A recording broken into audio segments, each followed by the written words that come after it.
प्रकट झाले। 1459 साली श्री नरसिंह सरस्वती स्वामी महाराज यांनी गाणगापुरास निर्गुण पादुका स्थापन केल्या व त्यानंतर श्रीशैल यात्रेचे निमित्त साधून ते कर्दळी वनात अदृश्य झाले। याच कर्दळी वनात सुमारे 300 ते 350 वर्ष महाराजांनी कठोर तपश्चर्या केली। या काळात मुंग्यांनी त्यांच्यावर वारुळ रचले। एक लाकूड तोडत असताना त्याची कुऱ्हाड ही या वारुळावर पडली आणि त्या वारुळातून रक्त वाहू लागले।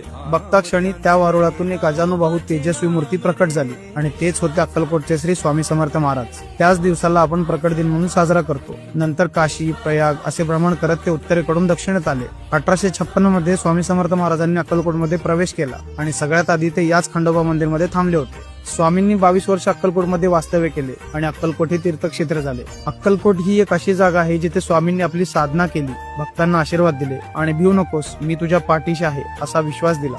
तुम्हाला कधीही वेळ मिळाला तर एकदा अक्कलकोटला नक्की भेट द्या, कारण स्वामींच्या दर्शनाच्या वेळी एक वेगळीच आध्यात्मिक ऊर्जा जाणवते जी शब्दात सांगताच येणार नाही। स्वामींच्या